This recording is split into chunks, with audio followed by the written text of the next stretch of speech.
Ya, kembali di Sindosore, pemirsa, kematian Sutrimo, orang dekat ex Jampitsus Febri Adriansyah, masih misterius. Pemerintah Desa Walahar, Kabupaten Banyumas, Jawa Tengah menyatakan masih menunggu status kematian Sutrimo dari pihak keluarga.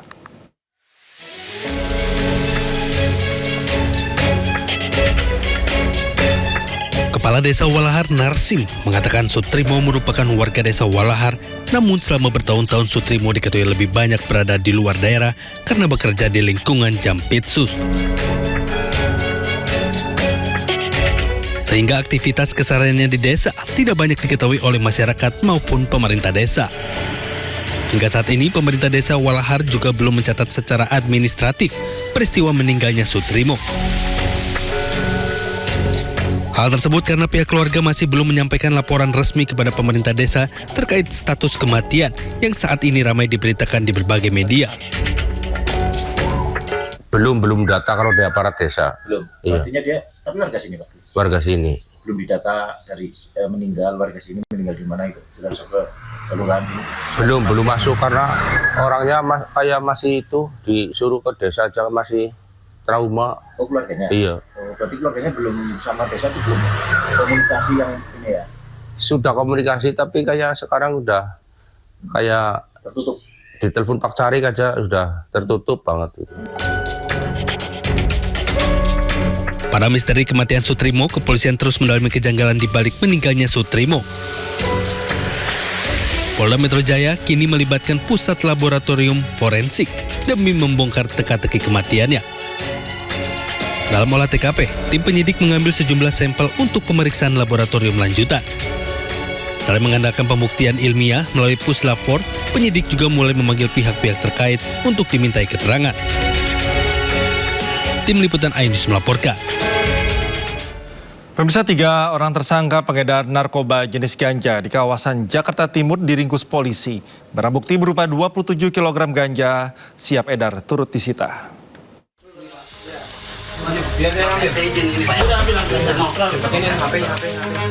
Inilah detik-detik Subdit 2 Ditres Narkoba Polda Metro Jaya menangkap para tersangka pengedar narkoba di wilayah Jakarta Timur.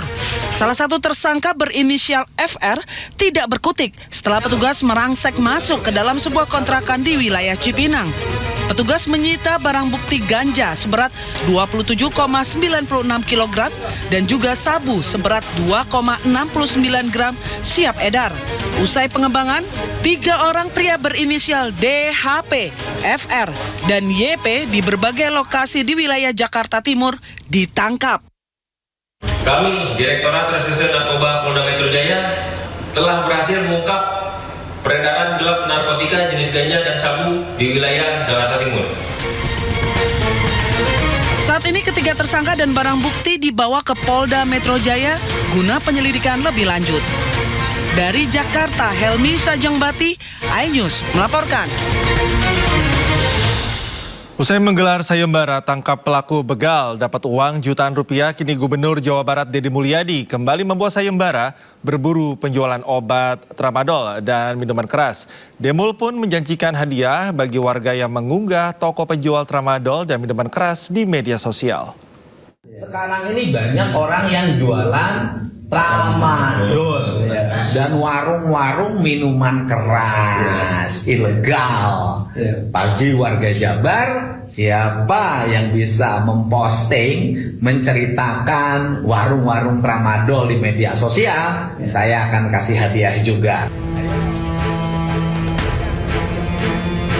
Dalam akun media sosialnya, Gubernur Jawa Barat Deddy Mulyadi kembali menggelar sebuah sayembara.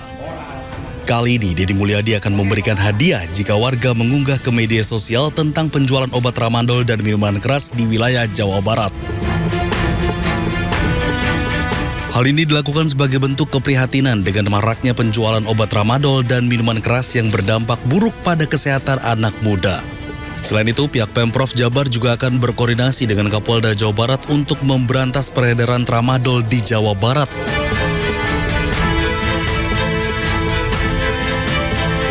Menurut Deddy Mulyadi, pihaknya akan terus menyatakan perang terhadap penjual tramadol hingga peredarannya keluar dari Jawa Barat. Iya, itu harus dilawan, Mbak. Kan nggak boleh lagi dibiarkan. Masa banyak orang takut oleh orang yang jualan tramadol? Kan aneh gitu loh. Menurut saya nggak boleh rasa takut lagi. Saya nanti hari Jumat dengan Pak Kapolda akan berkoordinasi dan kemudian nanti gerakannya itu sampai desa dan kelurahan. Sebelumnya, Gubernur Jawa Barat Deddy Mulyadi melakukan sayembara tentang penangkapan begal dengan hadiah jutaan rupiah. Dari Bandung, Jawa Barat, Ervan David, iNews melaporkan. Pemirsa, sidang putusan pra-peradilan ketiga Roy Suryo digelar hari ini. Hakim Pengadilan Negeri Jakarta Selatan menolak gugatan ganti rugi material yang diajukan Roy Suryo. Dalam sidang putusan, hakim memutuskan menolak gugatan ganti rugi senilai 206 juta rupiah yang diajukan oleh Roy Suryo terhadap Polda Metro Jaya. Hakim mengatakan permohonan Roy Suryo tidak dapat diterima karena mengandung cacat formil berupa kurang laporan pihak. Hakim menilai berdasarkan peraturan pemerintah nomor 29 tahun 2015, pihak berwenang melakukan penggantian kerugian negara adalah Menteri Keuangan. Diketahui ganti rugi sebesar 206 juta rupiah ini atas dugaan tindakan upaya paksa dan kesewenang-wenangan penyidik Polda Metro Jaya dalam melakukan penahanan. Menyimpulkan saja, ya. Jadi yang pertama, persis sama seperti yang saya sampaikan tadi sebelum kita mulai sidang. Apapun hasilnya, kita terima dan alhamdulillah dengan baik, ya. Itu artinya ini proses pembelajaran. Dan persis juga seperti yang saya katakan, ini semua akan berguna tidak hanya bagi kami, saya dan juga tim hukum, tapi juga untuk masyarakat lain. Jadi masyarakat yang lain nanti nggak perlu kemudian susah-susah lagi harus ada kurang pihak kalau mengajukan, enggak, nanti akan diajukan lagi. Jadi jelas ya. Yang kedua adalah kesimpulannya juga hari ini kita sudah sepakat langsung. Saya tadi maju ke depan teman-teman kuasa hukum, ya, lanjut, ya, ajukan lagi. Jadi clear ya. Jadi karena putusannya dari Hakim Tunggal pra-peradilan yaitu Pak Iketut Darpawan itu adalah bukan ditolak. Sekali lagi jangan sampai ada yang menulis ditolak, ya.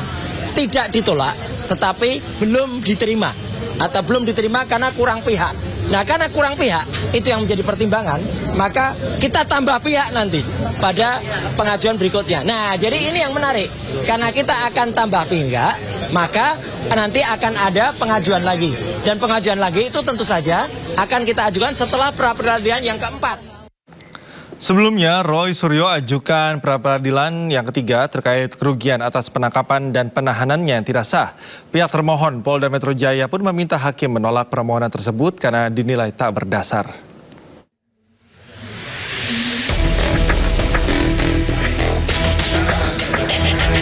Sidang pra-peradilan ketiga yang diajukan Roy Suryo terkait tuntutan ganti rugi atas penangkapan dan penahanan kembali digelar di Pengadilan Negeri Jakarta Selatan Selasa siang. Persidangan beragendakan penyerahan kesimpulan dari pihak pemohon dan termohon. Sebelumnya dalam gugatannya, Roy Suryo menuntut ganti rugi sebesar 206 juta rupiah. Tuntutan ini diajukan atas dugaan tindakan upaya paksa dan kesewenang-wenangan penyidik Polda Metro Jaya dalam melakukan penahanan yang dinilai tidak sah. Sementara itu, tim kuasa hukum termohon yakni Polda Metro Jaya menilai gugatan ganti rugi yang diajukan oleh Roy Suryo tidak berdasar dan pembuktiannya tidak memadai, sehingga meminta hakim untuk menolak permohonan tersebut.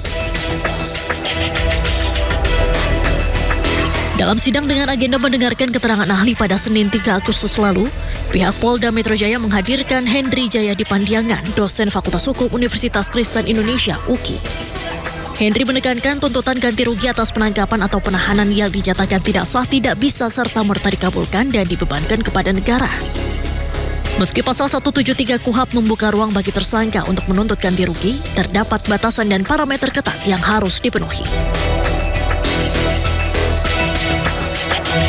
Sementara itu, sidang putusan pra-peradilan ketiga yang diajukan Roy Suryo dalam kasus tudingan ijazah palsu Presiden ke-7 RI Joko Widodo akan dibacakan pada Kamis 6 Agustus 2026.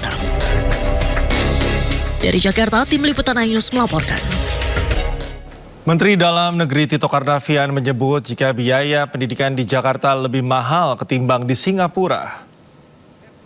Pernyataan itu disampaikan dalam Rakornas Dukcapil dan rilis data kependudukan semester 1 tahun 2026 Selasa kemarin. Tito Karnavian menceritakan pengalaman saat dulu sempat menyekolahkan anaknya di Jakarta dan harus berpindah ke Singapura. Benar Bu Wali. Bu Wali, saya melihat, mohon maaf ini, ya, saya tidak membanggakan Singapura, tapi pengalaman aja. Saya merasa kok lebih murah kok di Singapura nyekolin anak dibanding dengan saya di Jakarta. Jujur aja. Benar Bu Wali. Bu Wali Kota Jakarta Utara di sini. Anak-anak saya di sekolah di salah satu sekolah lah, saya nggak mau sebut, di Jakarta Selatan yang nggak jauh dari tempat saya kerja di Mabes Polri, sekolah favorit. Satu anak 1,6 juta. 3 anak 4,8. Saya harus ngasih makan mereka uang jajan 50.000, ya, per hari. 3 150.000. Karena jauh dari rumah, ya, dan saya nggak bisa ngantar karena saya juga butuh kendaraan. Saya harus beli kendaraan buat anak saya bertiga. Setelah itu perlu supir. Bayar supir, perlu bensin, ya kan?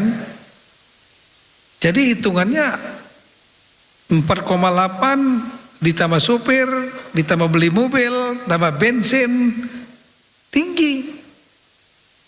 Nah ketika saya di Singapura, ya, karena sekolahnya standar semua, SD-nya.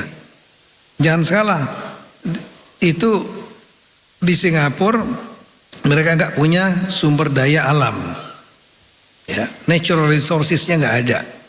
Jadi mereka invest di human capital, human resources.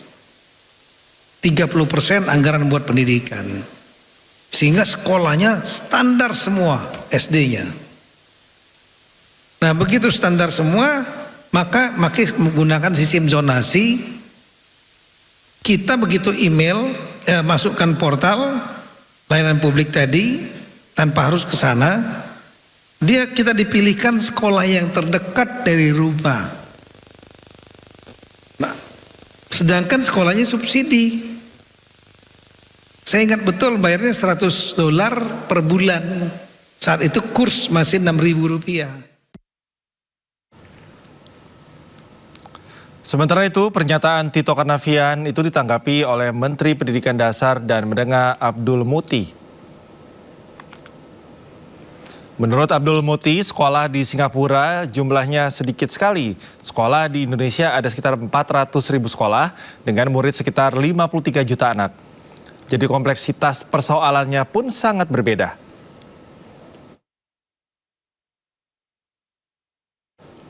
BRIN memamerkan 200 produk riset dan inovasi ke Presiden Prabowo Subianto. Salah satu produk andalannya adalah Absorbed Natural Gas (ANG) yang menjadi poin untuk revolusi energi di Indonesia. 150 peneliti Badan Riset dan Inovasi Nasional atau BRIN memaparkan hasil riset dan inovasinya ke Presiden Prabowo di Istana Kepresidenan Jakarta.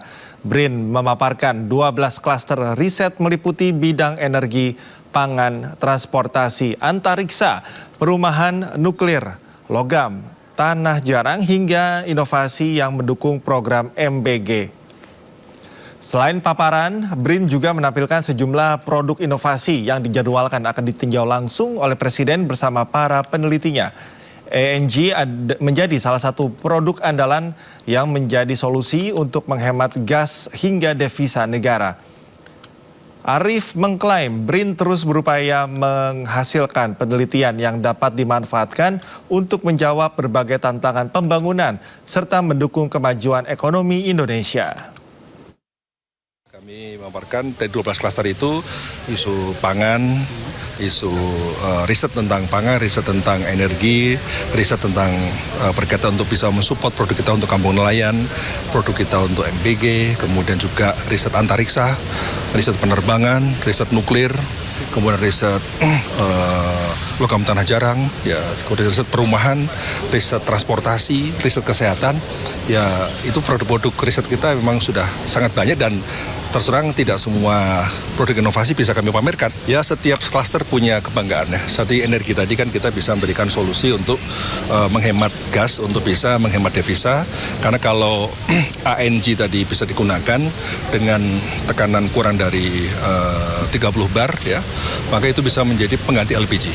Jadi ini salah satu andalan kita yang nanti akan bisa memberikan solusi untuk bidang energi. Begitulah dalam bidang pangan, kami juga punya peralatan pertanian, juga punya varietas unggul yang Pak Presiden juga sering menyampaikan tentang bagaimana menghasilkan padi di lokasi yang memang memiliki lahan asin.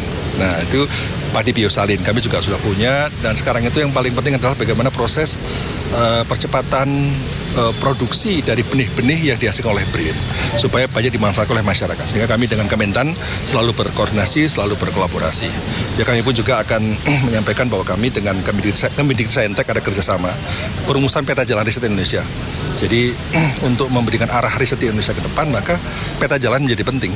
Dan agenda riset apa yang harus dilakukan sampai 2045. Beralih ke informasi lain, pemirsa, kebakaran hutan dan lahan di wilayah Kalimantan terus meluas. Sejumlah petugas tumbang karena kelelahan dan terpapar asap saat melakukan pemadaman api.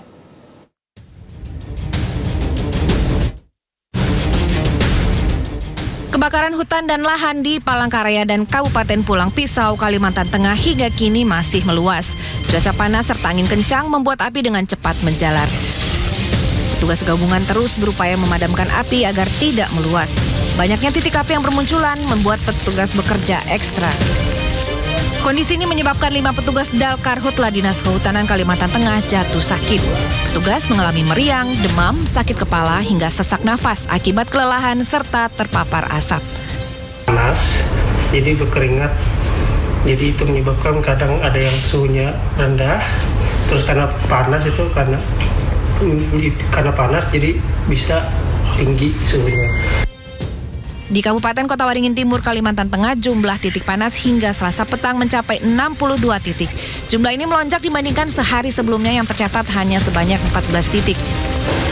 Beberapa wilayah membutuhkan waktu lebih lama untuk dipadamkan karena kondisi medan dan keterbatasan sumber air.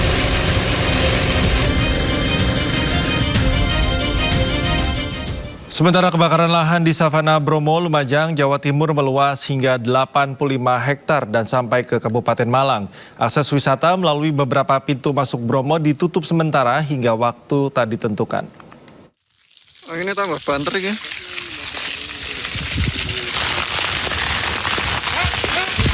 Kebakaran lahan Savana Bromo di Blok Bantengan, Lumajang meluas hingga 85 hektar. 150 personil gabungan dari BPBD dan Balai Besar Taman Nasional Bromo Tengger Semeru terus berupaya memadamkan api. Namun kondisi lahan di musim kemarau membuat api terus menjalar.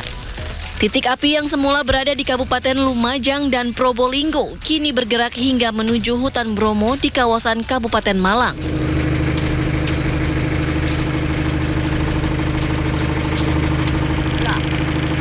Imbas kebakaran, kawasan wisata Bromo ditutup sementara mulai dari pintu masuk Malang dan Lumajang. Sementara dari pintu masuk Cemoro, Lawang, Probolinggo, dan Tosari Pasuruan masih dibuka. Demi keamanan, wisatawan dan warga dilarang mendekati kawasan yang terbakar di area savana.